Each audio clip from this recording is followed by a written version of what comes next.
Welcome to Diagnosing Health Care, a podcast featuring thought-provoking conversations about the latest legal, policy, and regulatory issues in healthcare and life sciences. While these issues may seem like hurdles, we'll also look at the business opportunities and solutions that exist. Diagnosing Healthcare is brought to you by the lawyers at Epstein Becker Green, a leading law firm that has decades of experience serving clients in the healthcare and life sciences industries nationwide. Today on Diagnosing Healthcare, we will discuss the pressure the changing economic climate is putting on healthcare providers and how it has impacted the 2023 deal cycle and forecast the trends that we expect to see over the course of the rest of the year. Hello and welcome. I'm your host, Tim Murphy. I'm a partner at Epstein Becker Green's Healthcare and Life Sciences practice based out of our Boston and Washington, D.C. offices. Inflation, the Federal Reserve's steady increase of interest rates in response to inflation, and the slowed economic growth has increased fiscal pressure on healthcare providers, leaving many to look for ways to bridge budget shortfalls through an injection of capital, an asset sale, or another strategic transaction. At the same time, these economic headwinds have resulted in a slower rate of transactions, with investors and strategic partners taking a harder look at potential deals. On today's show, we are going to discuss options and considerations for providers and their investors and strategic partners in these uncertain economic times. Joining our discussion today is John Tishler. John is a partner in Epstein Becker Green's Healthcare and Life Sciences practice based out of our Nashville office. John has decades of experience handling high-profile, complex cases and transactions, including helping clients through their own workouts and bankruptcies, negotiating forbearance arrangements, and the sale of multi-facility healthcare providers. He has assisted healthcare companies in buying assets and acting as an agent for secured and unsecured creditors in Chapter 11 cases throughout the country. Thank you for joining us, John. Thank you, Tim. Also joining us today is Ryan Cochran. Ryan is a partner in Epstein Becker Green's Healthcare and Life Sciences practice, also based out of our Nashville office. Ryan has extensive experience working on insolvency and receivership proceedings involving municipalities, healthcare facilities, utilities, real estate ventures, and other businesses. Ryan represents receivers and indentured trustees in receivership over senior living facilities, including skilled nursing facilities, assisted living facilities, and memory care facilities. Since 2014, he has represented the receiver or the indentured trustee in 23 receiverships with over 36 senior living facilities, including selling 23 senior living facilities using a court-approved stalking horse auction process in the marketing and sale of the facilities. Thank you for joining us, Ryan. Thank you for having me, Tim. I think by the listeners hearing your background today and the introduction, they can tell that the economic times are not as rosy as they were a couple of years ago. And as we face economic headwinds, John, I was hoping you might be able to provide a little color on how this downturn is putting pressure on providers and investors and what they might be able to start to think about for navigating that. I know It's not your first downturn that you've advised folks through. Glad to do it, Tim. This downturn's a little bit different. All of them always are, but this one probably has more unique attributes. One is we're not completely out of what I call the COVID economy. And specifically, what we have are skilled and talented employees are very scarce, which is driving up compensation and benefit costs to healthcare providers. You couple that with inflation, which is biting into discretionary spending by customers. So when you translate that into the healthcare business, this means that some elective procedures are being delayed or altogether scrapped. And this, in turn, then softens demand in the healthcare industry. The third factor I think that's going on is that cost is going up all across the board. This includes goods and equipment that healthcare providers may need to utilize to provide their services.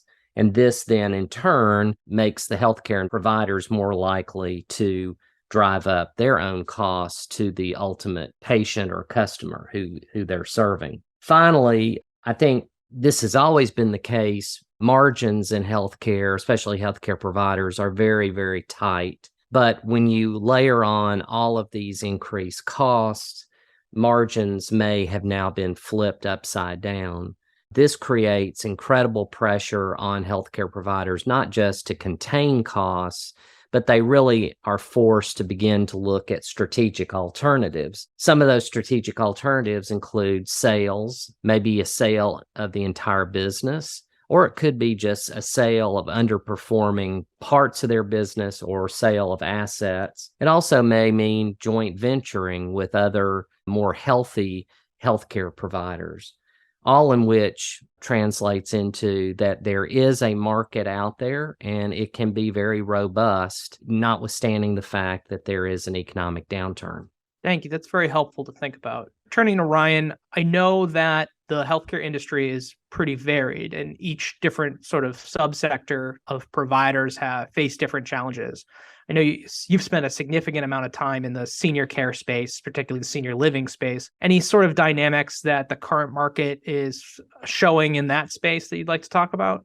The macroeconomic trends that are impacting every business also impact the senior living industry. The cost of debt and increases in interest rates have increased in the last year, driving values of senior living facilities down. Industry-wide census has not returned to the pre-pandemic levels. Medicaid rates for SNFs are not increasing with inflation. In most states, Medicaid revenue is at a negative margin. There's high employment rates, and that's creating intense competition for talent. It results in rising wages and labor costs. At the same time, senior living facilities' available operating cash has actually increased due to the receipt of CARES Act programs like PPP loans, provider relief funds, and employee retention credits.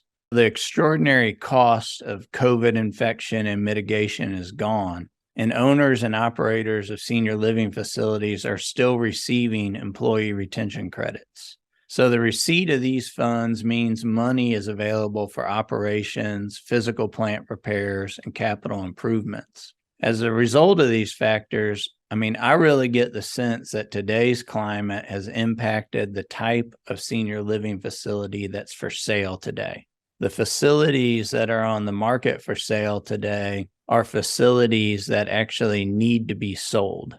They are the ones that have not been able to get their census back to pre-COVID levels and are likely cash flowing only because of the receipt of government aid under the CARES Act. We know that the government aid is coming to an end. And as John mentioned, a sale can be a strategic alternative.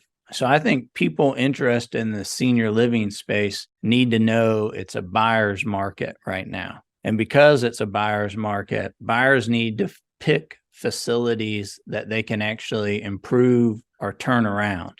And rather than relying on a target's profit and loss statement, there are a few things I would suggest that a buyer of a potentially distressed facility do. One, I suggest creating a 13-week cash flow to help the buyer determine how self-sustaining the facility is and identify areas for cost containment. Buyers really need to make use of data and metrics and benchmarks to identify areas where operating performance can be improved. A good source for benchmarking is H&P Metrics. H&P Metrics has a data set containing over 700,000 Medicare cost reports and includes information on over 17,000 skilled nursing facilities. The use of benchmarking data to compare target trends with other peer facilities is going to help buyers realize whether or not they can actually turn around a facility. The benchmarking might show that expenses are higher than peer facilities. Buyers could then determine if after an acquisition, it could bring expenses into line with other peer facilities. Perhaps the benchmarking reveals a high labor cost or high turnover. Buyers need to answer the questions for themselves. Can they make improvements to the facility that will improve its financial condition? Otherwise, they may be buying into a problem rather than buying just at a low price. So let's dig into that a little bit. If I'm following you correctly, the CARES Act money has sort of kept these facilities propped up, even though they may actually be on their traditional revenue source negative right now. And they haven't run to the end of that CARES Act funding or CARES Act bounce. And they will be hitting fiscal trouble if they're not sold. So we're talking about facilities that could be going through a restructuring or could themselves face consequences if they're not sold in the interim. Is that right? Yes. What I see in the market is the facilities that are actually for sale today are selling because they don't have sufficient cash flow without the support of the CARES Act money to continue operations.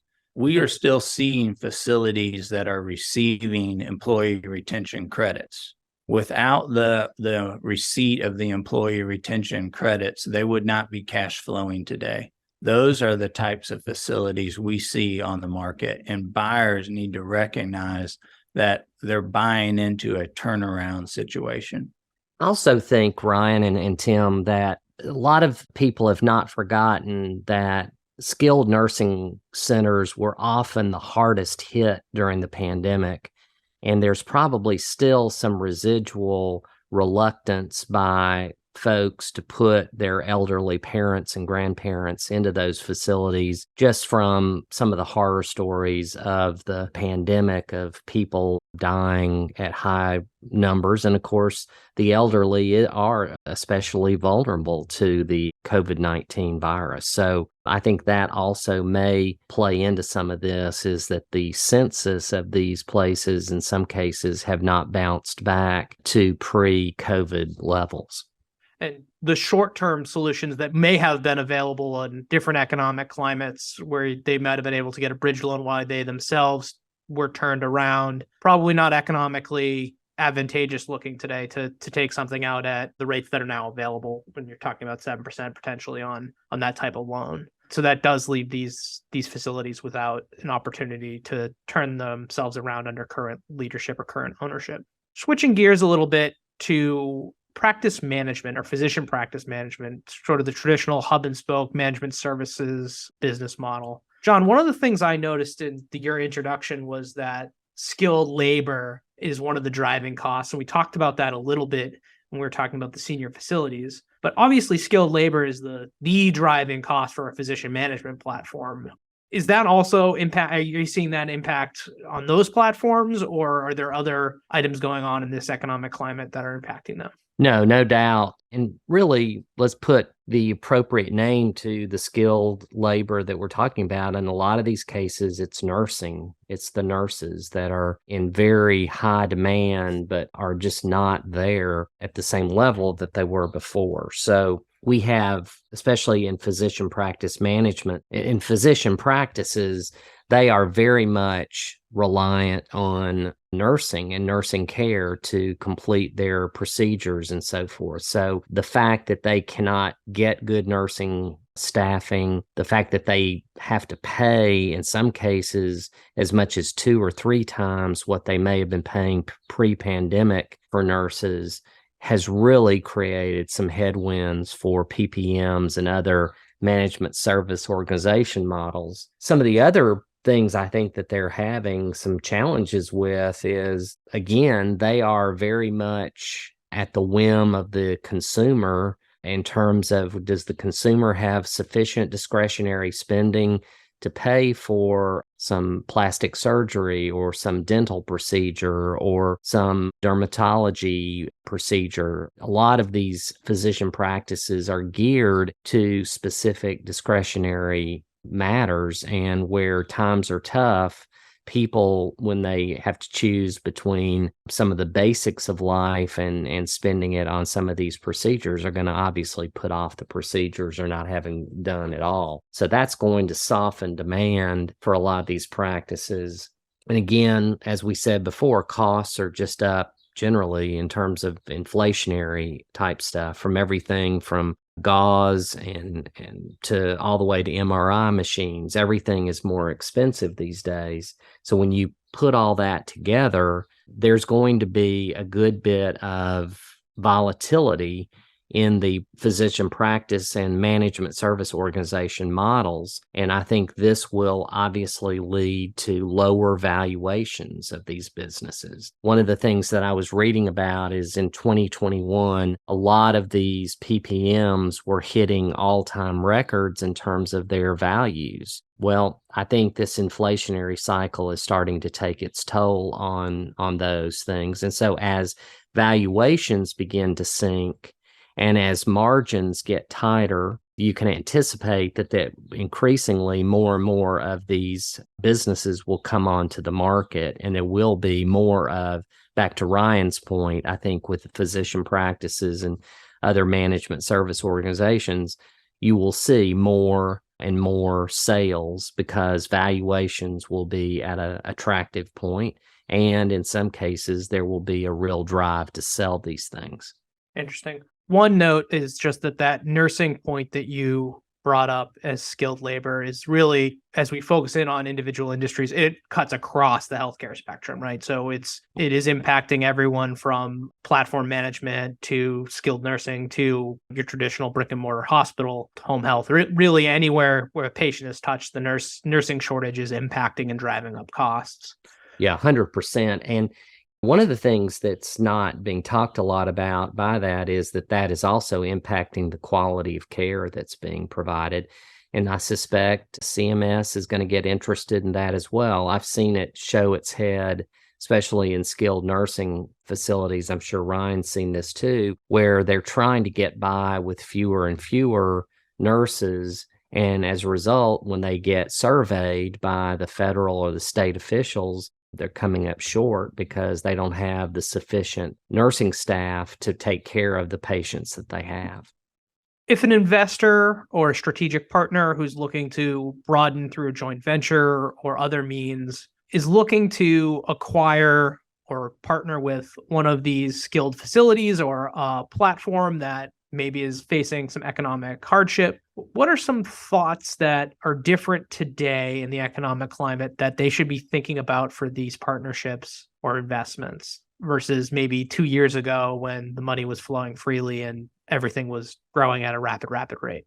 Yeah, I think some of the things that they need to be thinking about is, yes, there are deals to be had, and Ryan made that point. And that's one of the interesting things. Anytime there is a downturn in the market, the old adage to buy low and sell high is at its strongest because a lot of assets will be on the market at the lowest rates that people have seen in several years. So obviously there are deals to be had. There are real opportunities for buyers who want to get into some of these businesses. Having said that, one thing that I think Ryan and I have seen a lot is when times are tough, a lot of times the entities themselves sometimes cut corners. They have to. As we were talking before, they may not have the staffing that they should have, or they may not provide the same level of care that they did before. All of that can result in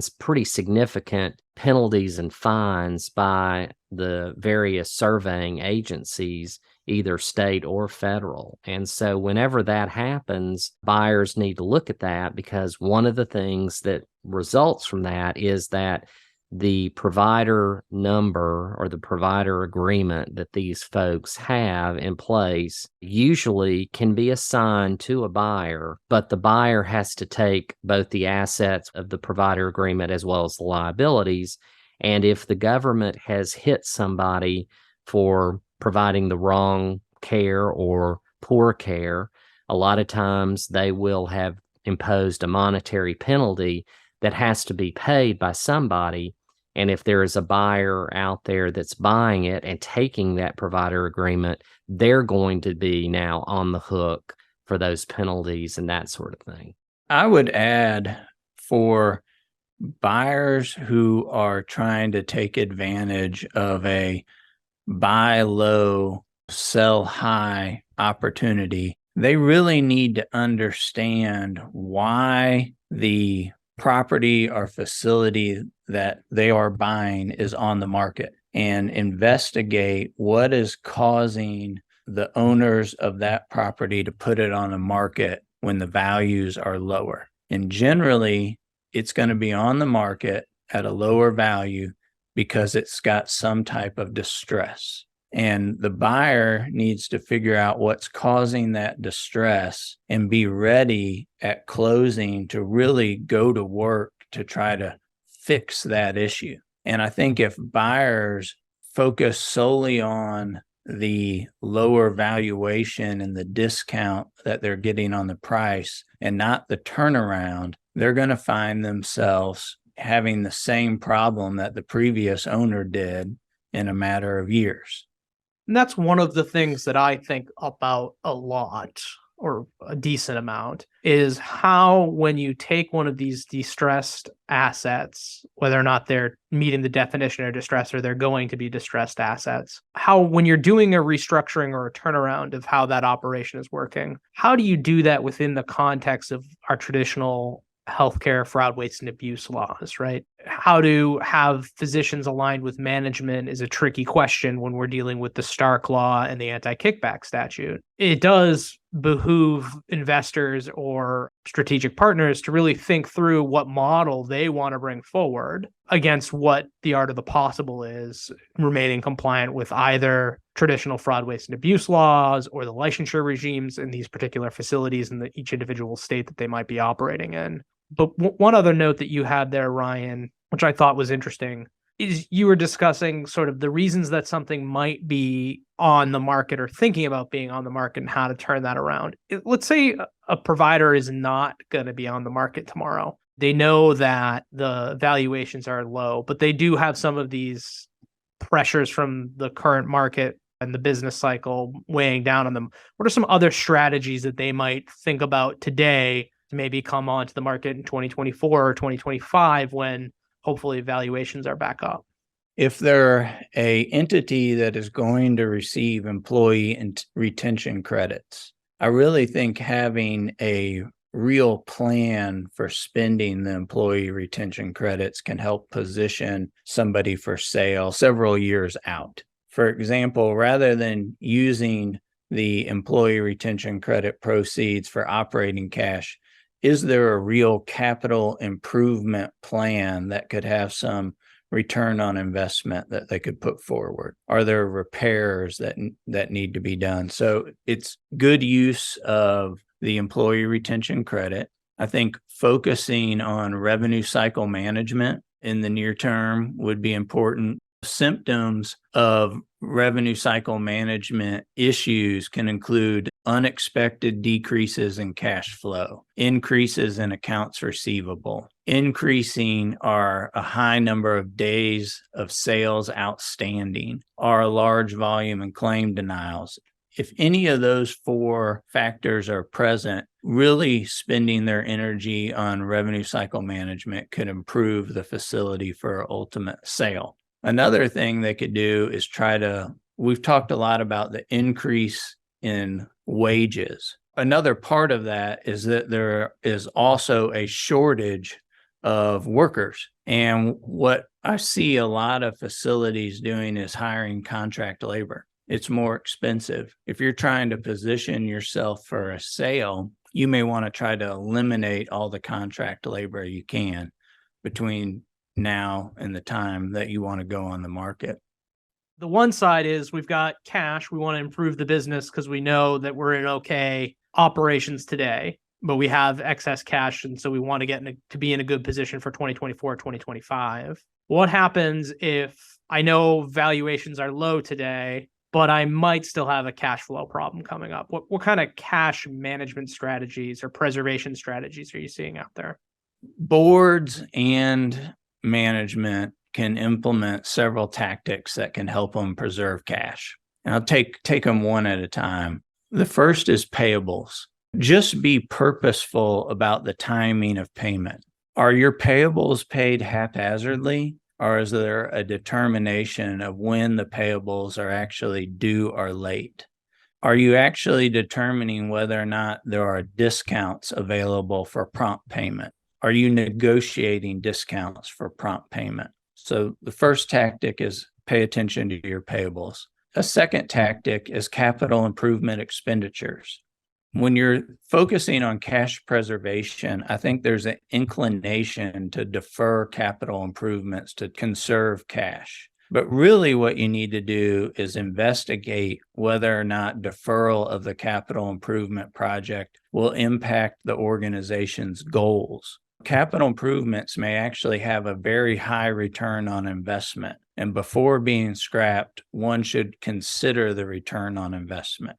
Another tactic is to focus on your staffing. There are multiple ways staffing can impact cash. Examine whether or not overtime is being properly managed. Examine whether the organization is over-reliant on agency staffing or contract labor. Instead of instituting a hiring freeze, examine staffing needs that can assist the organization in increasing revenue or providing better patient service. Look out for no-show jobs and examine whether the organization's nepotism policy may have created unproductive or overcompensated staffing issues. Consider benchmarking your staffing numbers against industry peers to determine whether the organization is appropriately staffed. Another tactic is just a service review. Consider whether cost savings can be recognized by bringing outsourced services inside the organization. Similarly, can outsourcing provide savings? As part of a service review, you may also do a contract review. Review contracts where the organization is a payer. Determine whether the organization is paying the contract rate or the market rate. Similarly, review contracts where the organization is providing services or selling goods. Determine whether the organization is receiving the contract rate or the market rate. The review may inform the organization about the need to adjust rates and charges, rebid, renegotiate, request discounts, request payment holidays or abatements. A lot of times what we see is contracts were put in place years ago and businesses just continue to pay the same rate. And that rate may no longer be the market rate. And that may be for a contract where you're the payor or the service provider. So a review of your contracts, bringing them up to date can really help. Yeah, we've all seen those contracts from the 1990s that are still kicking around in hospital systems that are dictating a large payer's rate for certain services. You'd be shocked at how old some of the stuff is that's still out there. And we've talked a lot about labor today, but incentive plans are really important. Review, update, and create an incentive plan to properly motivate and compensate employees to increase revenues and decrease expenses. And I mentioned revenue cycle management earlier. Focus and incentivize staff on increasing the velocity of cash inflows and reducing the number of days it takes to receive payment on services rendered or a product delivered. I think those are tactics that any business could benefit from.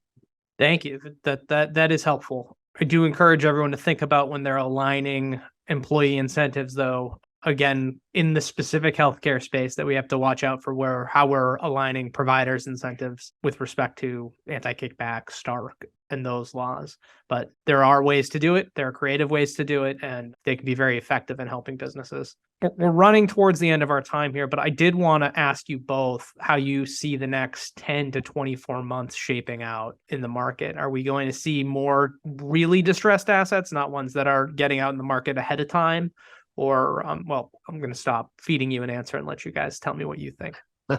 I believe that there will be an increasing number to Ryan's beginning point. These facilities got a little bit hooked on the COVID policy payments that they received. Some did handle that money very well, but there's another group that did not, and they got used to money that just isn't going to be coming back again. And I think increasingly over time, they'll get further and further into distress, and eventually those assets will come to market, and there will be buyers for those. I do think that the overall federal government's approach is to steer people away from inpatient skilled nursing and more toward home health and hospice that's in the home, that kind of stuff. I think that's going to continue. And as a result, there may be some nursing homes that go out of business altogether and never come back. But on the other hand, in other areas, there'll be brand new ones built and they'll be well run.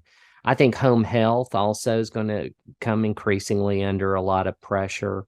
And I agree. I think PPMs, MSOs, they're going to also be under increasing pressure, and there will be sales, but more in what I would call the roll-up type behavior, not where they just never come back. So I think there's going to be more distressed opportunity for the market over the next 10 to 24 months.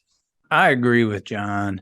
My sense of the market is that there's still a strong supply of money in the capital markets. Private equity is successfully raising money, and money continues to be paid into pension plans and retirement accounts. All that money is going to need to be put to use to generate returns. And I think what we're going to see in the next 12 to 24 months is there's going to be buckets of winners and losers. And what I recommend is anybody who's buying in this environment, on the front end, prepare a plan to turn around the business. Do your due diligence. Find out why that business is on the market today.